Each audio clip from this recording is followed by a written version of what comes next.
এই সংসারে সুখ আর সন্তোষ লাভ করার পথ কি? ত্যাগ করা নাকি মেনে নেওয়া?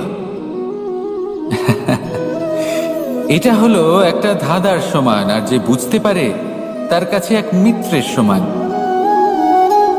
দেখুন, আপনি যা বদলাতে পারেন তা আপনি বদলে ফেলুন, যা আপনি বদলাতে পারবেন না তা আপনি স্বীকার করে নিন, আর যা মেনে নিতে পারবেন না তাকে নিজের থেকে আলাদা করে দিন। ধরুন, আপনার কোনো অভ্যেস আছে যা আপনি বদলাতে চান, বদলে ফেলুন।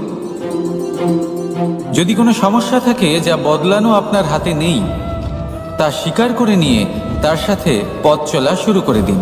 যদি কোনো আবেগ থাকে, পরিস্থিতি থাকে বা কোনো বস্তু থাকে যা আপনি মানতেই পারছেন না, কোনোদিনও মানতে পারবেন না, তাকে নিজের থেকে আলাদা করে দিন। একেও সন্ন্যাস বলা হয়। জীবনে সুখ দুঃখ, ক্ষয় হোক বা লাভ, এই সবেতেই সমান রূপে যাপন করা, তাই হলো সন্ন্যাস। এতেই জীবনের আনন্দ রয়েছে। তাহলে এই আনন্দ উপভোগ করুন আর আমার সাথে ভালোবেসে বলুন, রাধা রাধা। আজ আমি আপনাকে একটা কাহিনী শোনাবো। একটা খাড়াই উঁচু পাহাড় ছিল, যা বেয়ে ওঠা প্রায় অসম্ভব কাজ ছিল। এবার একদিন কয়েকটা ব্যাঙ এলো আর তা বেয়ে উঠতে শুরু করলো। আস্তে আস্তে প্রত্যেকটা ব্যাঙ মিলে লাফিয়ে লাফিয়ে ওপরে ওঠার চেষ্টা করছিল। নিচে কিছু পশু দাঁড়িয়েছিল যারা বলছিল, এটা তো অসম্ভব ব্যাপার, এই ব্যাঙগুলো উঠতেই পারবে না, সকলে পড়ে যাবে। আর তারপর ধীরে ধীরে সমস্ত ব্যাঙ নিচে পড়তে থাকলো। শেষ পর্যন্ত একটাই ব্যাঙ ছিল যে শিখরে পৌঁছতে পারল। জানেন সে কেন পারল? কারণ সেই ব্যাঙ বধির ছিল। সে কারোর কথা শোনেনি। ও স্থির করেছিল শিখরে পৌঁছতে হবে, আর পৌঁছে গেল। এবার এটা কিন্তু আমাদের জন্য অত্যন্ত গুরুত্বপূর্ণ শিক্ষা। আপনি যদি জীবনে নিজের লক্ষ্য স্থির করে থাকেন, তাহলে এদিক ওদিক কারোর কথা শুনবেন না, শুধুই নিজের লক্ষ্যের দিকে অগ্রসর হন। কারণ সাফল্য আপনার প্রচেষ্টার দ্বারাই আপনি পেতে পারেন, অন্যের কথা দ্বারা নয়। তাহলে চেষ্টা করতে থাকুন আর নিজের লক্ষ্য প্রাপ্ত করুন, আর আমার সাথে ভালোবেসে বলুন, রাধা রাধা। এই সূচটা দেখুন, কতটা গুরুত্বপূর্ণ এই সূচ। ওর কতটা ভূমিকা রয়েছে, ও কত রকম ভাবে সাহায্য করতে পারে আমাদের। এর সাহায্যে যদি আপনি চান, তাহলে এক সাধারণ কাপড়কে আপনি পোশাকে পরিবর্তিত করতে পারেন। আপনি যদি চান, তাহলে অনেক ফুল একসাথে নিয়ে একটা মালা বানিয়ে ফেলতে পারেন, বা অলংকার বানিয়ে ফেলতে পারেন। এর সাহায্যে আপনি বাড়িও সাজাতে পারেন। এ হলো অত্যন্ত গুরুত্বপূর্ণ জিনিস। কিন্তু আপনি ভাবুন, যদি এই সূচে এই ছিদ্রই না থাকে, যদি এর সাথে এই সুতোই না জোড়া যায়, তখনও কি এটা এতটাই গুরুত্বপূর্ণ থাকবে? কখনোই না। তখন এটাকে কাউকে কষ্ট দেওয়ার কাজে লাগানো যেতে পারে। দেখুন, একটা অত্যন্ত গুরুত্বপূর্ণ কথা আপনাকে মনে রাখতেই হবে। যে কোনো বস্তু একা তার গুরুত্ব হারিয়ে ফেলে। কোনো কিছুর সাথে তার সম্মান বেড়ে যায়, তার গুরুত্বও বেড়ে যায়। এটা মানুষের ক্ষেত্রেও প্রযোজ্য। যদি আপনি সামনে এগোতে থাকেন এবং একাই এগোতে থাকেন, তাহলে আপনি যাই করে নিন না কেন, আপনি সেই প্রেম, সেই সম্মান, সেই সম্বল পাবেন না। কাউকে নিজের সাথে নিয়ে চলুন, আপনারও মান বাড়বে। কাউকে তার যোগ্য স্থান দিন, আপনারও সম্মান বাড়বে। ঠিক সেইভাবেই যেইভাবে এই সুতোর দ্বারা সূচের সম্মান বাড়ে, আর যেমন প্রেম দ্বারা গুণের মান বেড়ে যায়। তাহলে আসুন আর আমার সাথে ভালোবেসে বলুন, রাধা রাধা। আমরা মনে করি অন্যের উপকার করা, কারোর ভালো করা, কাউকে সাহায্য করা, সেবা করা, দান করা, সুখে দুঃখে কারোর সাথে থাকা, এ হলো আমাদের জীবনের সবথেকে বড় কর্তব্য। এটাই আসল কর্তব্য। কিন্তু এটা কি সত্যি? না। কর্তব্যের জন্য অনেক সময় মানুষকে অনেক অনেক যন্ত্রণা ভোগ করতে হয়। এমন কিছু কর্তব্য থাকে যা পালনের জন্য মানুষকে এমন কিছু পথ দিয়ে যেতে হয় যেখানে কাঁটা আছে। দুঃখ আছে, যন্ত্রণা আছে, বিপদ আছে, সেটা পার করে তবে ও নিজের কর্তব্যকে পূর্ণ করতে পারে। অন্যের উপকার, ভালো কাজ করা, কাউকে সাহায্য করা, দান করা, সেবা করা, সুখে দুঃখে সঙ্গ দেওয়া, এটা কর্তব্য নয়, এটা হলো আনন্দ।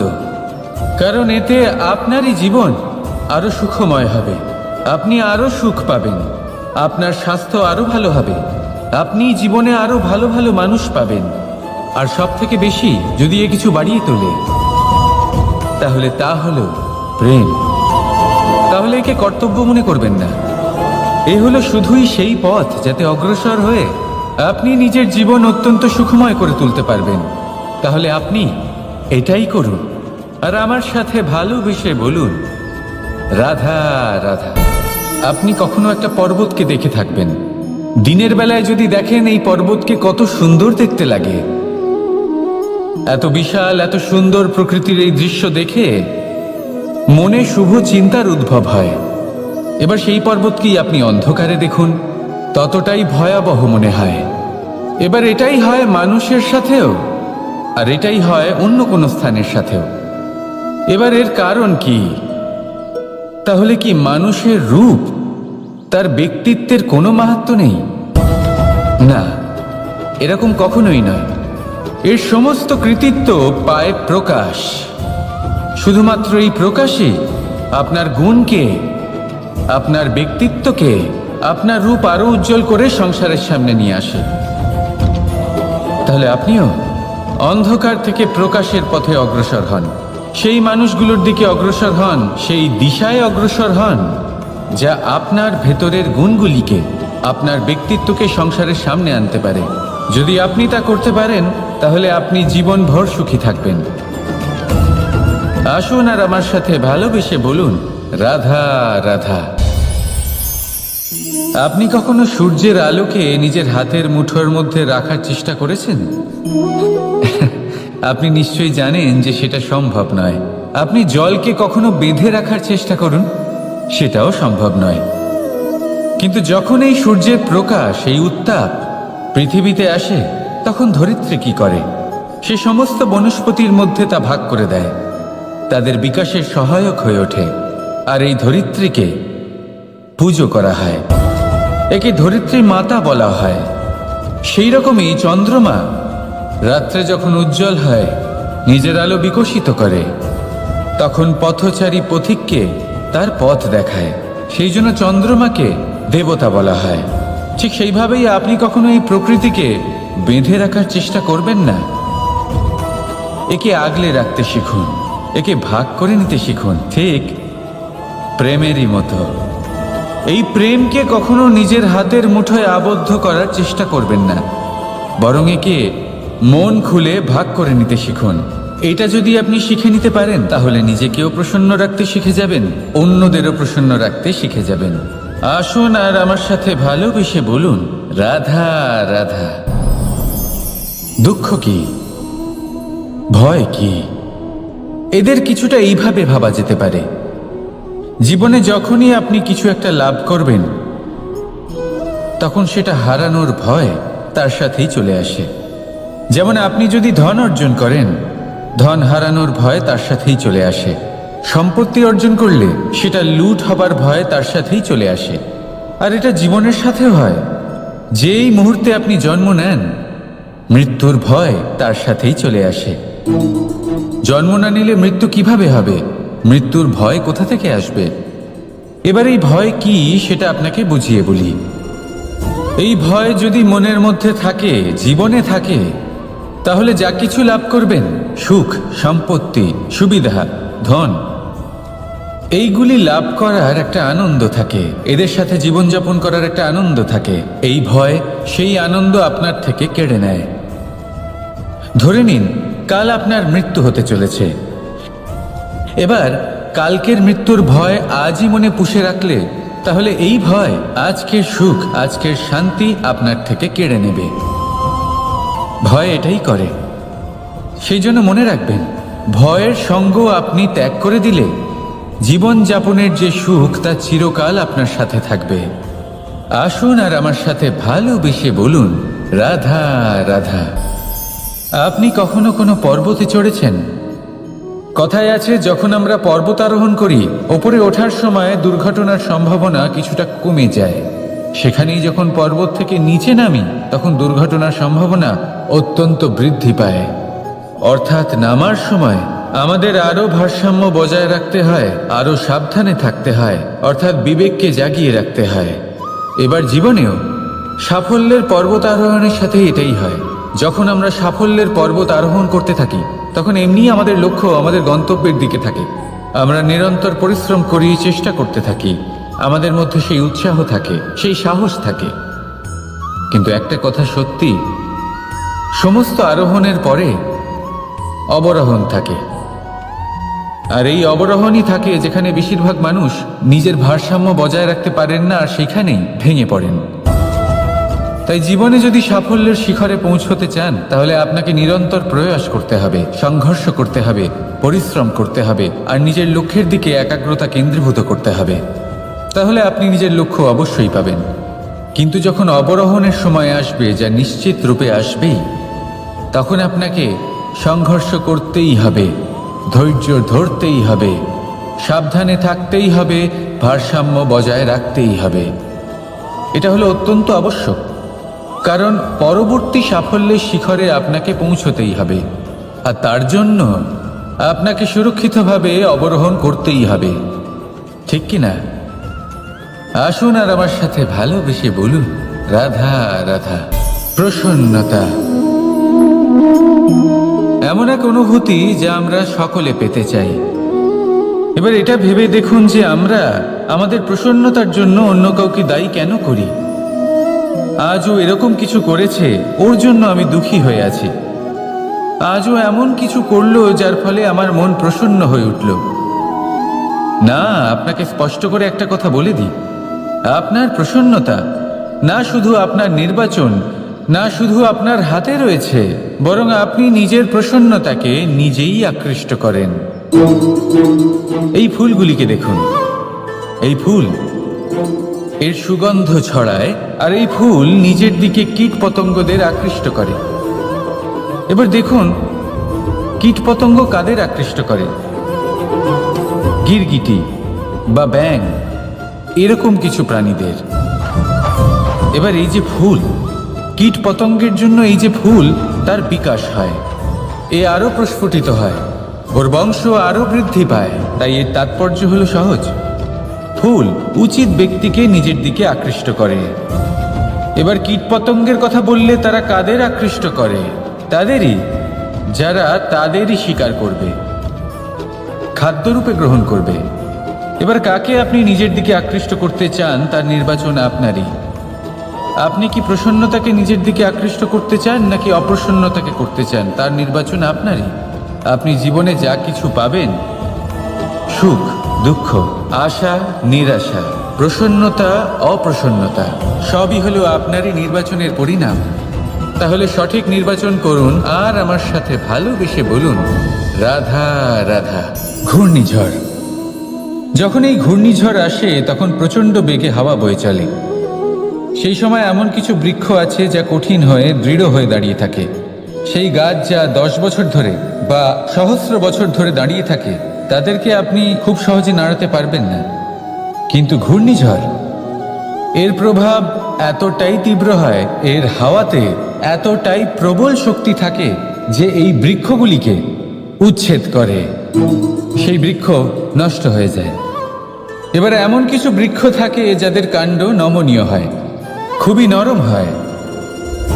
সেই জন্য যখন জোরে বাতাস বয়, কোনো ঘূর্ণিঝড় আসে, তখন এই বৃক্ষগুলি ঝুঁকে যায়। আর যখন এই ঘূর্ণিঝড় চলে যায়, শান্ত হয়ে যায়, তখন ওরা আবার দাঁড়িয়ে পড়ে। এবার এটাকে আপনি কি বলবেন, কি বুঝবেন আপনি? সুযোগ সন্ধানী?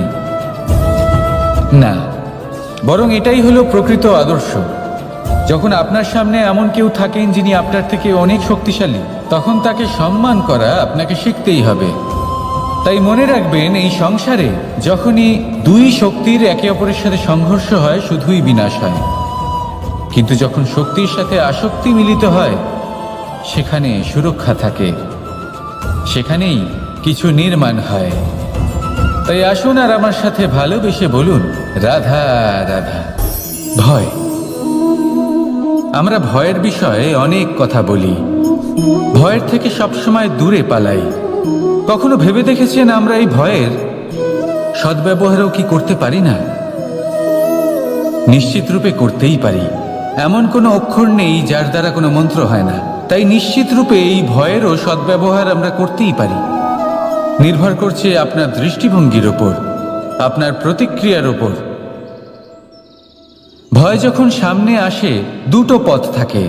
প্রথমটা হলো ভয়ভীত হয়ে চুপচাপ পালিয়ে যাওয়া, আর দ্বিতীয় পথ সেই ভয়ের সম্মুখীন হওয়া। সেই ভয়ে ডুবে গিয়ে দেখুন এমন কি আছে যা আপনাকে পিছনে টেনে রাখছে। নিজের সাহসকে জাগিয়ে তুলুন, নিজেকে আরো শক্তিশালী বানিয়ে তুলুন, নিজেকে আরো শ্রেষ্ঠ বানিয়ে তুলুন, আর আপনার সামনে যা আছে সব প্রাপ্ত করে নিন। সেই ভয়, আপনি তার থেকে পালিয়ে যেতে চান নাকি তার সম্মুখীন হয়ে নিজেকে আরো শ্রেষ্ঠ বানাতে চান? সেই চয়ন আপনারই, প্রতিক্রিয়া আপনারই, দৃষ্টিভঙ্গি আপনারই। আসুন আর আমার সাথে ভালোবেসে বলুন, রাধা রাধা। কখনো কোনো বনে আপনি আগুন লাগতে দেখেছেন? এমন ভয়ানক আগুন লাগতে পারে সমস্ত বন জ্বালিয়ে দিতে পারে। সেখানে যে বনস্পতি পাওয়া যায়, সেখান থেকে যে ঔষধি পাওয়া যায়, সব কিছু নষ্ট হয়ে যায়। যে পশু পাখি পাওয়া যায় বেশিরভাগই নিজের প্রাণ হারিয়ে ফেলে, আর যারা বাকি থাকেন তারা নির্বাসিত হন। কিন্তু কখনো ভেবে দেখেছেন এই বনে আগুন লাগে কি করে? ছোট ছোট শুকনো পাতার কারণে, শুকনো ডালের কারণে, সেইগুলো যেগুলো কখনো গাছের অংশ ছিল। সবসময় মনে রাখবেন, গাছ আমরা কুড়ুল দিয়ে কেটে থাকি, কিন্তু গাছ কখনো কুড়ুলের ডগা দিয়ে কাটা যায় না। বরং এই যে হাতলটা আছে তাতে যে শক্তি লুকিয়ে রয়েছে, এই শক্তির দ্বারা গাছ কাটা হয়। এবার বলুন, এই যে হাতল, এ কি দিয়ে তৈরি হয়? স্বয়ং গাছের দ্বারাই। এর থেকে আপনি কি শিক্ষা পেলেন? যদি কেউ আপনজন হন, যে আপনার কোনো দরকারে লাগছেন, সেই কারণে তাকে নিজের থেকে দূরে করবেন না। যদি তার সাহায্যের প্রয়োজন হয় তাহলে তাকে সাহায্য করুন, যদি তার সঙ্গের প্রয়োজন হয় তাহলে তাকে সঙ্গ দিন। নিঃস্বার্থভাবে আপনজনদের বিকাশের পথে নিয়ে যান। নিজের স্বার্থ অনুসারে আপনজনদের নিজের জীবনে রাখবেন না। আসুন আর আমার সাথে ভালোবেসে বলুন, রাধা রাধা। জীবনে লক্ষ্য লাভ কি করে করতে হয়? কেউ বলবে বন্ধুদের সাহায্যে, কেউ বলবে প্রেমের সাহায্যে, কেউ বলবে নিরন্তর চেষ্টা করলে, কেউ বলবেন পরিশ্রম করলে, কেউ বলবেন ঈশ্বরের আশীর্বাদে, ইত্যাদি ইত্যাদি।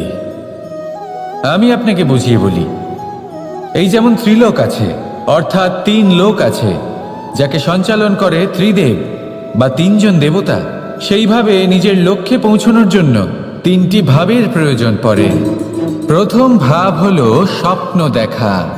আপনি যদি স্বপ্ন দেখতে শুরু না করেন তাহলে সেখানে পৌঁছতেই পারবেন না। তারপর আপনাকে দৃঢ় সংকল্প নিয়ে সেই পথ যেমনই হোক তাতে চলতে হবে। এ হলো দ্বিতীয় ভাব, দৃঢ় সংকল্প। আর তৃতীয় ভাব হলো সেই লক্ষ্যের যাত্রা পূর্ণ করার জন্য প্রতিবদ্ধ হওয়া। তাই যদি আপনি স্বপ্ন দেখতে পারেন, দৃঢ় সংকল্প দ্বারা পথ যতই কঠিন হোক না কেন তাতে চলতে পারেন, আর সেই লক্ষ্য লাভের যাত্রা পূর্ণ করার জন্য প্রতিবদ্ধ হতে পারেন, তাহলে আপনি নিশ্চিত রূপে আপনার লক্ষ্য লাভ করতে পারবেন। তাই আপনি এটাই করুন আর আমার সাথে ভালোবেসে বলুন, রাধা রাধা। কথায় আছে যে জীবনে কিছু শুরু করার আগে স্বপ্ন দেখা অত্যন্ত গুরুত্বপূর্ণ, আর এটা 100% সত্যিও। কিন্তু কিছু মানুষ স্বপ্ন দেখা শুরু না হয় করে দেন, কিন্তু তারপর থামেনি না। স্বপ্ন দেখতেই থাকেন, তারা ভাবতেই থাকেন, কর্ম করেন না। এমন সময় আপনাকে নিজেকে জাগিয়ে তুলতে হবে, নিজেকে বলতে হবে যে এবার উঠে কর্ম করার সময় এসে গেছে। কারণ আপনারা যদি অত্যাধিক বিচার করতে থাকেন, স্বপ্ন দেখতে থাকেন, তাহলে উঠে কিছুই করতে পারবেন না। আপনি শুধু একটা কাজ করুন, উঠে কর্ম করা আরম্ভ করে দিন। তারপর ভেবেচিন্তে ধীরে ধীরে নিজের কর্মকে দিশাও দিন আর তাকে উচিত গতিও দিন, কারণ এটাই হলো সাফল্যের মূল মন্ত্র। না শুধু কর্ম করুন না ভাবনা চিন্তা করে, আর না শুধু ভাবুন কর্ম না করে। সাফল্যের মূল মন্ত্র হলো এর ভারসাম্যে। তাহলে এটাই করুন, সাফল্যকে লাভ করুন, আর আমার সাথে ভালোবেসে বলুন রাধা।